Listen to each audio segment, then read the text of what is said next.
उसमें नई ज्योति। ज्योति की एक नई कड़ी जुट गई है। प्रसंग यक वाक्य रामऋषि बेनीपुरी जी कृत। कृत बाबू की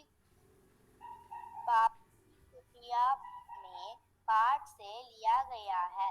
लेखक ने महात्मा गांधी की मृत्यु के बाद उनकी कुटिया के दर्शन किए, तब उनको महात्मा गांधी के अंतिम शब्द याद आए। व्याख्या भारतीय परंपरा में यह माना जाता है कि पवित्र आत्मा अतरक शिष्य को ही मृत्यु के सामने है। उनके मुख से ईश्वर के नाम का उच्चारण करना का सौभाग्य प्राप्त होता है। महात्मा गांधी को गोली लगते समय उनके मुख से निकला हे राम, इस बात से वास्तव में वे श्रेष्ठ थे। इसलिए लेखक ने यह माना था कि उस दिन संसार को यह ज्ञान हुआ कि भारत में शिष्यों की परंपरा आज भी आंदकल है। इतना ही नहीं, हे राम के अनुसार की दबनी इस लंबी श्रेष्ठ परंपरा में नहीं ज्योत की नहीं कहिम के जुगने का गोथक है। यह भी संकेत है कि श्रुत चरित्र वाला है कि श्री महात्मा का भक्त त्याग और बलिदान के बल पर प्राप्त कर सकता है।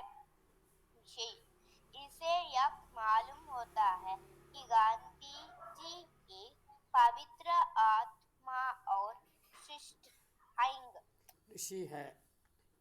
शिष्य சரி, है। இது ஏற்கனவே படிச்சிங்களா நைட்டுங்க நீங்கள்? ஏற்கனவே सर। படிச்சிருக்கீங்களா?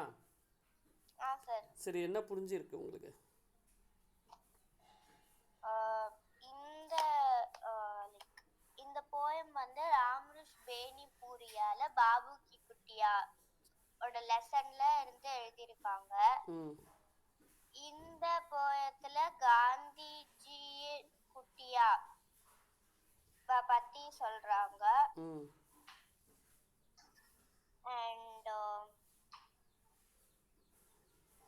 காந்திஜியின் லாஸ்ட் வேர்டு அவர் சாகும்போது வந்தது வந்து ஹே ராம். அதனால அவர் வந்து ரிஷியா கன்சிடர் பண்றாங்க. Very good. அண்ட் அவ்வளோதான் சார் எனக்கு புரிஞ்சுச்சு. முக்கியமான பாயிண்ட் சொல்லிட்டீங்க, இதுதான் முக்கியமான பாயிண்ட். Okay, super. ஓகே, நான் ஒரு வாட்டி ஃபுல்லாக एक्सप्लेन பண்ணிடுறேன். उस दिन संसार ने पाया था ऋषियों की परंपरा टूटी नहीं है, बल्कि उसमें नई ज्योति की एक नई कड़ी जुड़ गई है. அப்போ அந்த நாள் உலகம் என்ன ஃபீல் பண்ணாங்கன்னா, ரிஷி முனினா இல்லைன்னு நினச்சாங்கல்ல. என்னது சார்? ரிஷி முனி. இப்போல்லாம் ரிஷி முனி இருக்காங்களா சொல்ல முடியுமா? இல்லைன்னு சொல்ல முடியும்ல. ஆனால் அன்னைக்கு அவர் சாவுற அப்பா ஒரு வாயிலேருந்து வந்த வார்த்தை ஹேராம், அதை என்ன யோசிக்க வைக்குதுன்னா, ரிஷி முனி இன்னைக்கும் இருக்கிறாங்க. அப்போ அது ஒரு புதுசாக ஒரு அத்தியாயம் ஆட் ஆயிருக்கு. ஓகே, இது ஒரு லைன் சொல்லியிருக்காங்க. ஓகே, यह वाक्य இந்த सेंटेंस யார் சொல்லியிருக்காங்கன்னா, राम वृक्ष बेनीपुरी जी कृत बापू की कुटिया में पाठ से लिया गया है. அப்போ बापू की कुटिया और लेसन அதுலேருந்து எடுத்திருக்காங்க. लेखक ने महात्मा गांधी की मृत्यु के बाद उनकी कुटिया के दर्शन किए, तब उनको महात्मा गांधी के अंतिम शब्द याद आए. அப்போ என்ன அர்த்தம்? லேखकனா ரைட்டர் எப்போ அவர் குடியாக போனார்? गांधी जी सत्य केची मृत्यु के बाद ना, और சாவனை கேச்சு தான் அவரோட குட்டியாக்கு போயிருக்காரு. तब उनको महात्मा गांधी के अंतिम शब्द आए. அப்போ தான் அவர் கடைசியில் மகாத்மா காந்தி என்ன வார்த்தைகள் சொன்னார் அது அவருக்கு ஞாபகம் வந்துச்சு. ஓகே, இதுதான் பிரசங்கில் கொடுத்துருக்காங்க. இப்போ இதை எக்ஸ்பிளைன் பண்ணுறாங்க. இது என்ன பண்ணுறாங்கன்னா एक्सप्लेन பண்ணுறாங்க. भारतीय परंपरा में यह माना जाता है कि पवित्र आत्मा अथवा ऋषि को ही मृत्यु के समय उनके मुख से ईश्वर का नाम उच्चारण करने का सौभाग्य प्राप्त होता है. அப்போ என்ன சொல்கிறாங்கன்னா இந்தியன் பரம்பரை, இந்தியன் பரம்பரைன்னு என்ன சொல்லுவாங்க, பரம்பரை, பரம்பரையில் பவித்ர ஆத்மா. பவித்ரனா என்ன, பவித்ரனா மீனிங் என்ன, ஆஸ்பீஷியஸ், ஆஸ்பீஷியஸ், பவித்ர. ஒரு கோயில்னா என்ன பவித்ர இடம் தானே. அப்போ பவித்ர ஆத்மா, அப்போ ஆஸ்பீஷியஸ் ஆத்மா, கெடுதல் இப்போ யாருக்கும் கெடுதல் நினைக்காத நல்ல ஆத்மா. ஓகே, அத்வா ரிஷி, இல்லை ரிஷி, ரிஷி முனி இருக்காங்களா, அவங்களுக்கும் தான் சாவுறப்போ அவங்க வாயால் என்ன வார்த்தைகள் வரும், சாமியோட பேர் வரும். அப்போ காந்திஜி சாவுறப்போ என்ன லாஸ்ட் வேர்டு அவர் வாயிலேருந்து வந்துச்சு, ஹே ராம். அப்போ அவருக்கு அந்த சௌபாகியம் கிடச்சிருக்கு. எல்லாமே சாவுறப்போ அந்த வார்த்தைகள் சொல்கிறாங்களா, அந்த ரிஷி முனிவர் சொல்லுவாங்க, இல்லை அந்த பவித்ர ஆத்மாக்கள் மட்டும்தான் அந்த வாய்ப்பு கிடைக்கும். ஓகே,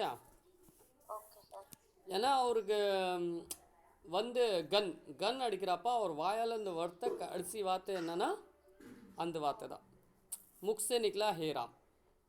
इस बात से वास्तव में वे ऋषि. அப்போ இந்த வார்த்தை வந்தாலும் அவளை என்ன நினைக்கலாம், நம்ம அவரு அது ஒரு ரிஷின்னு நினைக்கலாம். इसलिए लेखक ने यह माना कि उस दिन संसार को यह ज्ञात हुआ कि भारत में ऋषियों की परंपरा आज भी अखंड है. அதனால அன்றைக்கி ரைட்டர் என்ன சொல்கிறாரு, நம்ம ஹிஸ்ட்ரியில் அன்றைக்கி ரிஷி முனி இன்னும் சாவல, அவர் இப்பயும் உயிரோட இருக்கார். அதோட ஒரு சாப்டர் அதில் ஆட் ஆகிருக்கு. கிளியரா?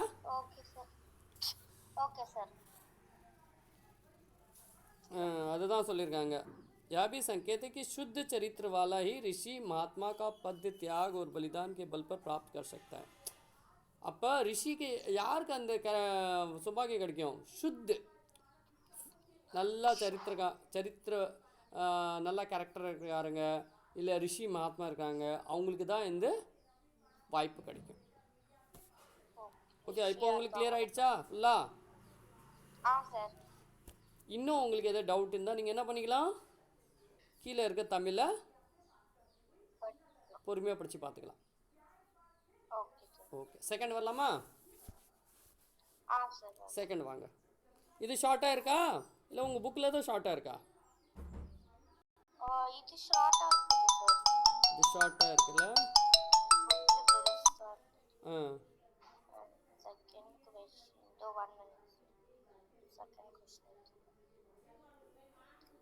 यदि सच्ची राह पर हो तो तुम्हें क्रोध करने की जरूरत नहीं. यदि गलत राह पर हो तो फिर किस बिरते पर, किस मुहम से आंख लाल पीली करोगे. अपने प्रसंग पढ़ी. प्रसंग यह वाक्य रामऋष बेनीपुरी जी कृत बाबू की कुटिया में पाठ से लिया गया है. लेखक ने यहाँ महात्मा गांधी जी की एक प्रिय सुकृत क्रोध के संबंध उद्धृत किया है. गांधी जी मानते थे कि मनुष्य का क्रोध करना अनुचित है. वाक्य उनका मत था कि सच्ची व्यक्ति को क्रोध रहित करना चाहिए, बल्कि अपने पक्ष की सत्यता पर विकास पूर्वक टिका रहना चाहिए. इसी प्रकार झूठ व्यक्ति अपने झूठ या गलती को जानने के कारण नाहक दूसरों पर गुस्सा न करे.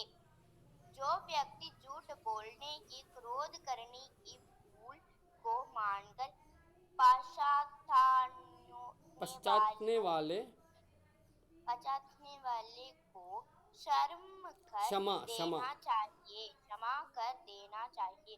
उनको बताना चाहिए कि क्रोधावेश में बुद्धि भ्रष्ट हो जाती है और गलत राह पर थोड़ी दूर जाने चलकर फिर पीछे लौट आना समझदारी है, बेवकूफी कि नहीं। विशेषता। इसे यह मालूम होता है कि गांधी जी को मनुष्य क्रोध करना पसंद नहीं है। இதில் முக்கியமான என்ன பாயிண்ட் சொல்லியிருக்காங்கன்னா, கோவப்படக்கூடாது. நல்ல மனிதன் எப்பயும் கோவப்படக்கூடாது. தப்பான வழியில் போனாலும் திரும்பி நம்ம வந்துட்டா அது தப்பு கிடையாது. இப்போ சில டைமில் நம்ம தப்பான வழியில் போயிட்டோம், யாரை திட்டிட்டோம்.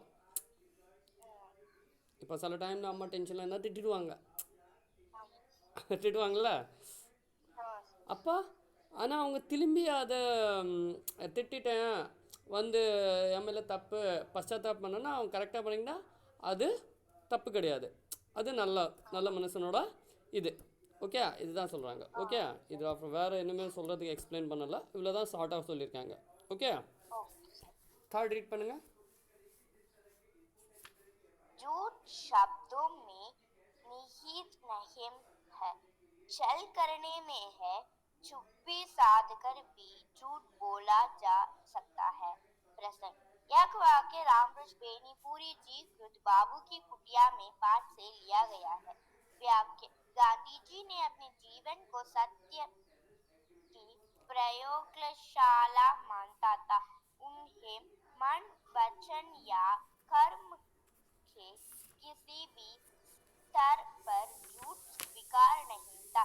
उन्होंने यह बताया है कि झूठ का संबंध केवल बोले गए शब्दों से ही नहीं है, बल्कि किसी अवसर पर सत्य के पक्ष में न बोलकर मौन रहना भी झूठ बोलने का ही एक रूप है। इसके अलावा छल करना, धोखा देना और सच को छिपाना भी झूठ है। महात्मा गांधी जी सत्याग्रही थे और सत्यसार उनको अधिक बताता विशेषता।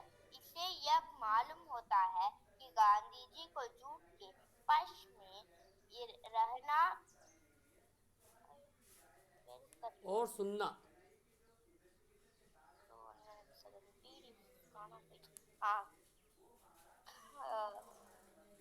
विशेषता। इसे यह मालूम होता है कि गांधी जी को झूठ के पक्ष में रहना और सुनना पसंद न करते थे, परंतु वे सभी लोगों पर तत्काल विश्वास कर लेते थे। ஓகே, என்ன புரிஞ்சிருக்கு? அதே தான் திரும்பிங்க சொல்லியிருக்காங்க. ஜூட்னா பொய் சம்மந்தமாக சொல்லியிருக்காங்க. சரி, எதை புரிஞ்சிருக்கா? நான் எக்ஸ்பிளைன் பண்ணிட்டா? ओके। झूठ शब्दों में निहित नहीं है, छल करने में है। चुप्पी साध कर भी झूठ बोला जा सकता है. அப்போ என்ன சொல்கிறாரு?